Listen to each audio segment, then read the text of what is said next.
Greetings, everyone. Welcome to African Esquire TV on the WCC TV channel. I am your host, Tierney Cherie. Going to do a video with you today. We're going to talk about what's going on with the Ukraine crisis and Africa basically being in the position of starvation, and the United States pretending as though they're coming out to be admirable and now are offering to buy grains for the African continent. So we're going to talk about that today. Before we get started, I do want to remind you all, if you want to get updates on videos that I post, please do subscribe to my Telegram channel. Telegram is a decentralized app. It is not being monitored well, at least to the degree that Twitter or Facebook is being monitored. We know that everything is monitored in a digital age, but it's not subject to censorship. So you can just subscribe to that app. You'll get notifications anytime I post a video. In addition, want to remind you all, if you have not been watching other WCC channels, we are moving to the channel that we used to use. That is, we charge Colonialism. I will put a link to that also down below. That will be the new station starting October for this show, going forward for the podcast and book club, for the revolutionary repatriation class. And so basically things that we post go as of now. This channel will be going black for a while, but it will be coming back with probably a very new direction. So stay tuned for that. So let's get started with this story. This is something that a lot of people would probably look past and maybe think that the United States is trying to do something admirable to the African continent right now. And if you don't know, what's happening in the world has had a very bad effect on Africa, because we know the African continent has been suffering the most under globalization. That is really one of the things that have caused so many catastrophes inside of Africa over time is globalization, which is really an offshoot of colonialism. It's supposed to be a more admirable offshoot of colonialism, more humane offshoot of colonialism, but really is the same system, and it operates the same. It controls the people the same, controls the land the same, controls the resources the same. That's what globalization does. So because of globalization, you have a very rich continent like Africa, a very agriculturally rich continent, a continent with so much, arable land.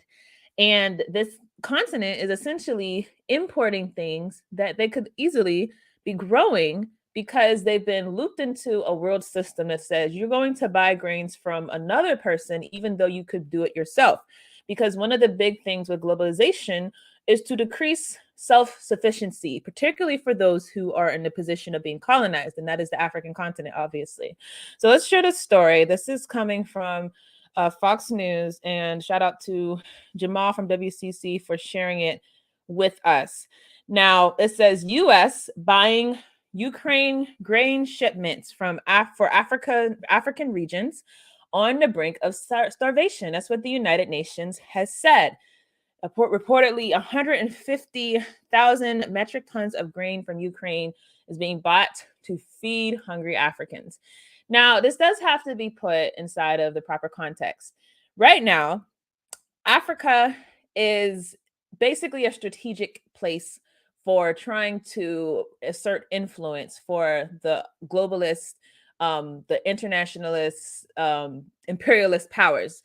So we've seen a lot of people doing tug of war games with Africa, a lot of people visiting Africa, a lot of people doing tours of Africa and basically trying to solidify allegiance. So in particular, for example, recently we had Emmanuel Macron. He was going throughout Africa and trying to get allegiance from the African continent in the wake of the fact that a number of African countries did not vote the way that the West wanted them to vote in the Ukraine and Russia crisis. They did not condemn Russia the same way that other places in the world did. You had also Anthony Blinken going throughout the African continent. And prior to that, you had a head Russian official, I forget his name, but he was also going throughout the African continent. And you have a tug of war going on right now. People are trying to ensure that this vital region of the world, although people pretend that Africa is not vital, people pretend that Africa is this place that is not significant, is basically somewhere to be overlooked. But that's kind of giving you, as an African person, the impression that you're not valued, even though you are the most valued. We know that of all of the continents that have resources that are being used to manufacture the big tech industries. We know that Africa is a very vital region. And so, because of that, they want you to think that Africa doesn't matter, even though Africa does matter. It doesn't just matter, it's extremely important to the continuation of their empires, the continuation of their technocracies. I think that's what you say. So that's kind of playing mind games. So you have all these leaders coming and they're making all these promises to Africa. Again, no one's questioning, why is Africa such a rich, minerally rich, agriculturally rich place in the world, so dependent on grains coming from Ukraine? They don't want you to question that. They want you to be assured instead that you're going to fare well under the current global scheme. This is something that all power should be called out for. No one's trying to push Africa to self-sufficiency. Instead, all the powers, whether it be the US, NATO countries, whether it be the Russians or Chinese, whatever, they are not trying to push self-sufficiency, Africa for Africans. They're trying to push a strategic partnership that's going to be either beneficial to one side or even mutually beneficial. So we have this going on. Africa is being sought after by a number of world leaders who are trying to encourage people to be on their side. And all the while, you have countries accusing other countries of things. And in particular, you heard that Russia was being accused of food diplomacy. Now, this is so ironic. They accused Russia of food diplomacy because Russia was trying to promise food to different places in Africa. This is so ironic when you look at today's story, because I'm going to argue that this is exactly what this is. Food is being used to leverage support. Food is being used to maintain dominance. Food is being used to maintain control. And if you understand the desperate situation that many of these countries are in, again, because they have been looped into this globalist system where they're not even producing their own foods, because of that, you have people who are literally starving. Many have died already. Many people are on the brink of starvation or are looking at a very gloomy future, who are being put in a position to basically think that, hey, if I don't go with the US, then our people could possibly face utter destruction. That's how they play these games. So let's go through this article. It says the United States will buy 150,000 metric tons of grain from Ukraine in the coming weeks for shipment to people facing starvation and severe drought in the Horn of Africa. The grains will be shipped from ports no longer blockaded by the ongoing war, World Food Program Chief David Beasley told the Associated Press. The planned shipment is one of several the UN agency that fights hunger is pursuing, and is is more than 6 times the amount of grains that the first WFP arranged ship from Ukraine is now carrying towards the Horn of Africa. So I think we have to pause and just talk about what's happening.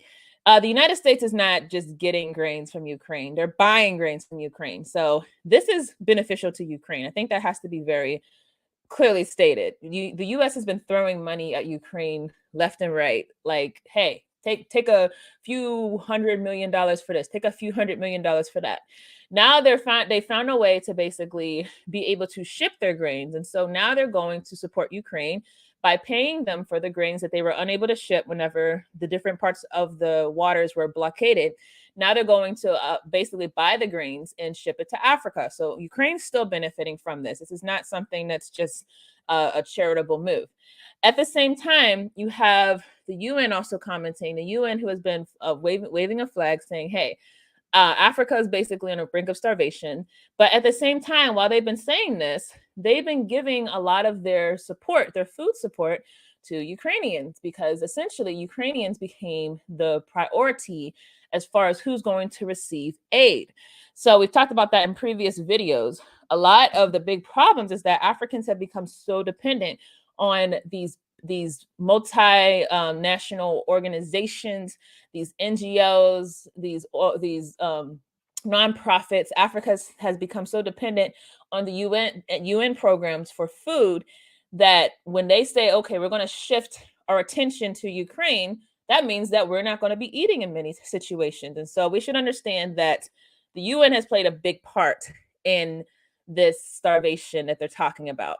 If the UN was not so and so sure that having Africa depend on them for their food supplies would not be beneficial to Africans in the future, if they had been allowing the self-sustainability that we should be looking for as African people, if they had not then switched gears and gave all of those food supports to Ukrainians who were starving while Africans basically were starving worse, then we would not be in a situation. So let's make sure that we put the onus on the UN as well. So it says one of the regions withering under a severe drought is northern Kenya. Their bone dry communities face yet another failed rainy season within weeks that could tip parts of the region, especially neighboring Somalia, into famine. Thousands of people have died. 22 million people are hungry, according to estimates from the World Food Program. Besley said that there is a high probability of WFP declaring a famine in the coming weeks. He called the situation facing the region a perfect storm on top of a perfect storm, as the drought-prone region struggles to cope amid high food and fuel prices, driven partly by the war in Ukraine. The first aid ship from Ukraine is carrying 23,000 metric tons of grain, enough to feed 1.5 million people on full rations for 1 month. Okay, so again, we're not talking about self-sustainability. We're talking about feeding people short term. It is expected to dock in Djibouti later this week, and the wheat is supposed to be shipped overland to northern Ethiopia, where millions of people in Tigray, Afar, and Amhara regions have faced not only drought but deadly conflict. Ukraine has the source of half of the grain that the WFP bought last year to feed 130 million hungry people. Russia and Ukraine signed the agreements with the UN and the Turkish government last month to enable exports of Ukrainian grain for the first time since the Russian invasion. But the slow opening of Ukraine's ports and the cautious movement of cargo ships across the mined Black Sea won't solve the global food security crisis. He urged richer countries, including the Gulf states and China, to do more to help. Despite grain leaving Ukraine in hopes of rising global markets beginning to stabilize, the world's most vulnerable people face a long, difficult recovery, the WFP has stated. So let's be very clear. Why is the United States doing this? They're facing a diplomatic emergency in the African continent. One, I think a lot of Africans are very aware that the Ukrainian war, what's going on between Russia and Ukraine, a lot of this was provoked from NATO countries. That's actually something that the South African president outwardly stated. He said that if it was not for NATO basically gassing this on, this would not be happening. At the same time, we understand that we've been put inside of a bad situation as African people because we are so dependent on outsiders to feed our children, to feed ourselves, that we are going to starve anytime there's a global food crisis, anytime there's a global war, anytime that there's a break in the supply chain, we'll be the first to starve. So that awakens the African people to say that, hey, this is not a system that's delivering like people said it would. Globalization does not deliver like they said it would. They say that it's going to just be free trade, that it's going to be a situation where we're all interlinked and everyone's equal and things like that. Those are the things they tell us. Yet under globalization, just like under colonization, we are not equal. We are basically put at the bottom. We are put as the last priority. This is a situation, the United States sees this. The United States also sees the possibility of having some type of war with China, given this Taiwan conflict, as well as the war of words with Russia and a possibility of having war with both countries. So the United States understands what's happening. All the while, the African continent seems to be more supportive of the Chinese influence in Africa as well as the Russian influence in Africa. So when you see them saying that they're buying grain for Ukraine, from Ukraine, again, giving money to Ukraine, and we're going to go and we're going to distribute this in Africa. And this is at the same time that a lot of people in the United States are also suffering. That's, if you don't know, there's a lot of economic difficulties happening in the US. This is not something that's charitable. This is not something that's being done for the betterment of Africa. This is something that's being done for the image of the United States, number one, but most importantly, for the maintaining of control inside of the African region. And that is really what these aid programs are about. And you ask yourself, especially when you have countries that have people who are starving inside of their own borders, why would you be giving away free food to foreigners when you're not even taking care of your own people? That's because it's not about feeding people, it's about controlling people. That's really what food aid is about. So the quicker that we wake up to that as African people, the quicker that we won't be so quick to accept these as being a solution, accept these as being a strategic move by our oppressors to keep us inside of subservient position. So I would say this to encourage us who are talking about food sustainability, talking about Africa for Africans. What that means in this context to me is that we have to use and make moves to force the use of our lands for our people and not for outsiders, not for people who are going to come in and pollute the community and then leave without having, any accountability.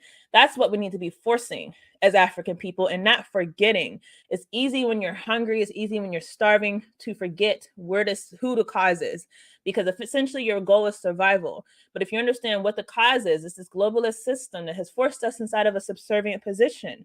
Then that forces us to say, okay, we have to come up with a solution to this system. And that has to be outside of the parameters of the United Nations, of these globalist organizations. It has to be internally focused on the liberation of Africa. So that's what I have for this video. I would love to hear your thoughts. Why do you think the US is doing this? Maybe you or someone that thinks that they're doing it for the right reasons. I think not at all, but I would love to hear your comments, regardless. So reminder, please do subscribe to We Charge Colonialism, the other YouTube channel. I'm going to put the link down below, and I will see everyone in the next video.